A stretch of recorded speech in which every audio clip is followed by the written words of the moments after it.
Is that where we met? Did we meet at Badger and Yeah, Jam? Badger and Jam, and it was probably going to, I think it actually, to tell you the truth, was on the patio at the Comedy Store. Oh, I think that's believe right. that's where it was.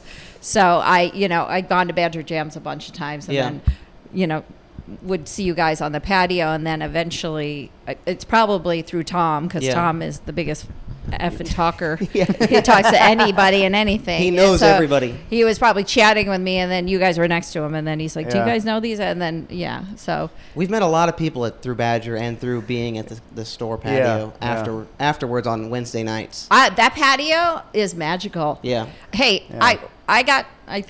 you guys know a little bit. I got to LA in '92, and the very first open mic I did was the Comedy Store. Really? Yeah, and it was Sunday nights, and you would come at like 4, and there was only about 40 comics, and we all signed up, and then they gave us all time, but we had to come back like an hour and a half later to get the list to see where you were on the list, and that was probably the people they knew, and the better comics got the earlier spots. So then that was a slog. So then you just have to wait the whole night. It was not fun. Yeah. There was hardly any women, and it actually was the culture was very aggressive towards women. Like if I got a spot after midnight, I would not go. I would not stay because it was pretty I was dark. like I've gotten manhandled there. I've gotten hit on. I've gotten disgusting stuff. And then I hit a wall in '99. I was like, I'm done. I'm not doing it. By the way, the first person who brought me up in LA, Don Barris. Really? Who's still at the Comedy Barris? Store. Yeah, No Don shit. Barris.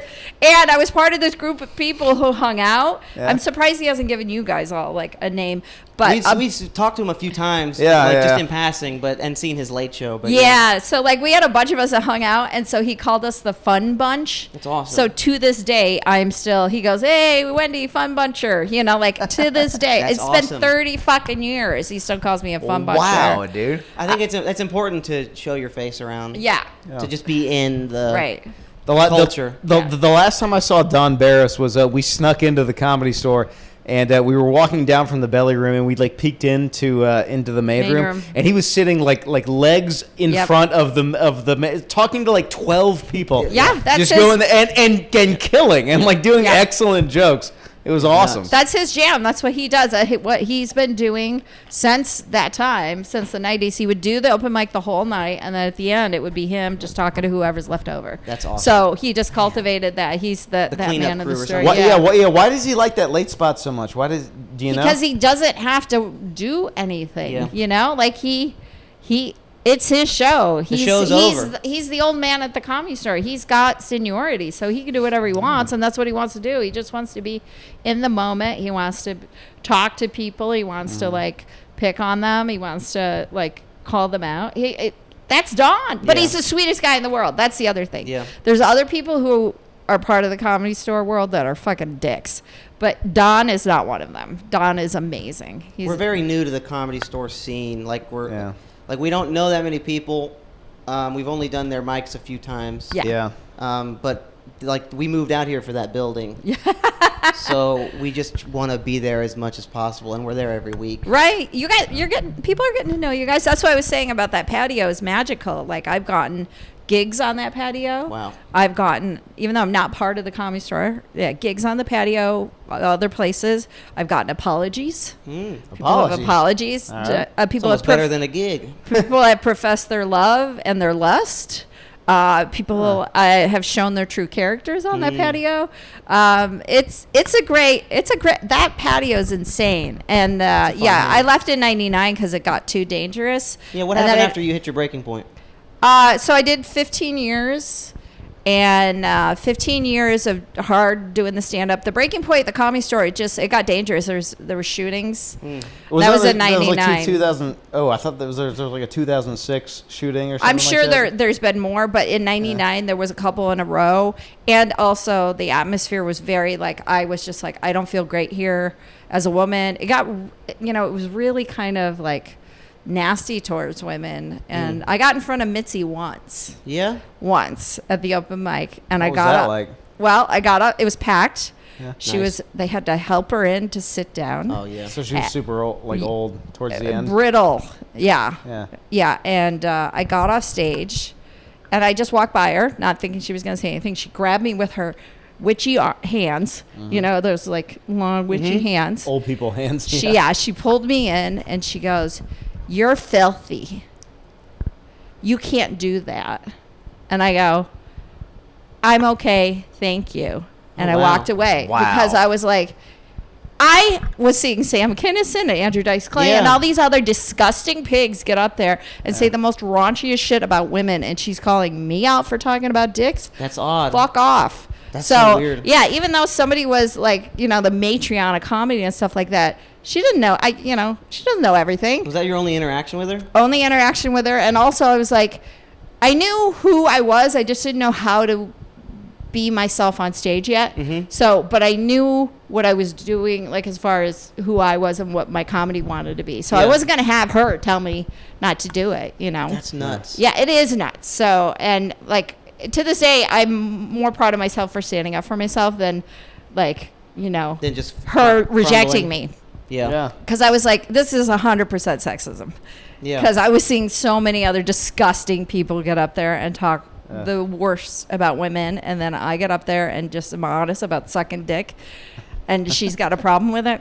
That's so odd. When did she die? Well, way later. Yeah. But it was one of the last years I think she was like active at the Comedy Store. It was probably 96 or 97. Dang. I was just Something being along born. that line. I just lost an egg. Oh, no. Oh, my God. I'm sorry. I was. It's all good. It's all good. I was an infant.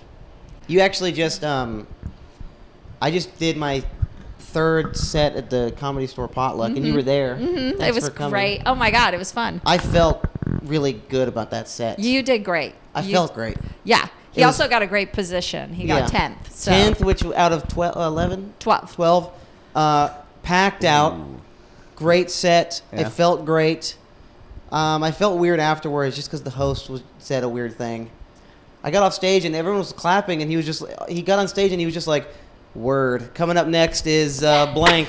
Look, that's not you. And but the crowd, it's in my audio. The crowd went like, they started laughing, and someone was like, "He just said word" in the distance. It was funny. Yeah. Look, that's not you. That's a guy that's going like, we got a fucking Yeah. show coming up in the next hour. That he's just trying to move the thing along. Yeah. But here's the That's it. thing. He didn't do a great job hosting. I've seen other hosts who will take the time in between to like do a little quib, keep the energy going and stuff. And by him just going straight and not like having some kind of thing, I dig him. I know who he is and stuff, but it was a little like lackluster. He as the host, he should have kept it going and everything. Yeah, I felt weird out. I felt Was a he in little the weird. Was he in the wrong there? Yeah. I think he was. He could have said something. Just word. That's it.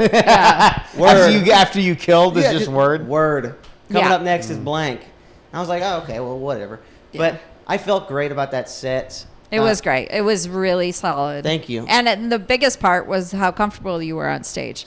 So comfortable. That to me was like, so for me, out of all the clubs, the only stage that doesn't get me nervous is the Comedy Store, and I think that's Yeah. because that was the first place I Really? did stand up. Yeah, I feel that. Improv, both the main stage and the I will get a little bit of butterflies before I go up. And Laugh Factory, it's been forever, but I think the last time I was there, I got nervous. I was like, but I don't normally get nervous. Well, Not anymore. at the Laugh Factory, you follow a homeless person on stage. So, Yeah, so- and I did the last time I was there. I called the homeless person. Yeah. Oh my God, who had some conspiracy theories. I followed many homeless people at the Laugh Factory open mic. I know, that's such a weird.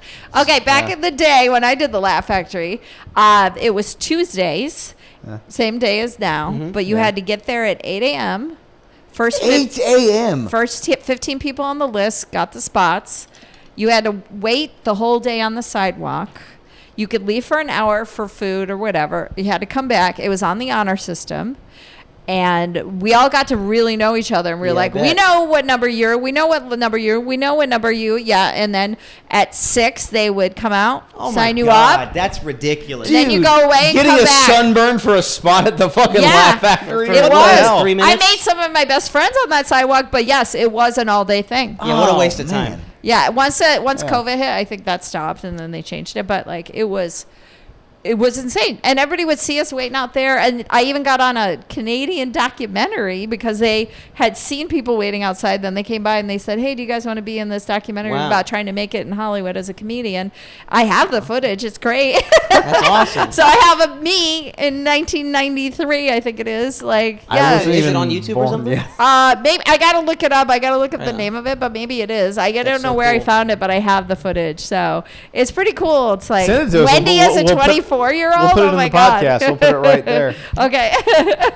The last time I went to the Improv, I killed. Like, I did really good, and I followed all the rules. This is what led me to the Laugh Factory. Laugh Factory on Minutes. Yeah, sorry. This is what gave me like a stink about the Laugh Factory. Was I went, and it was 2 minutes, I think, right? Mm-hmm.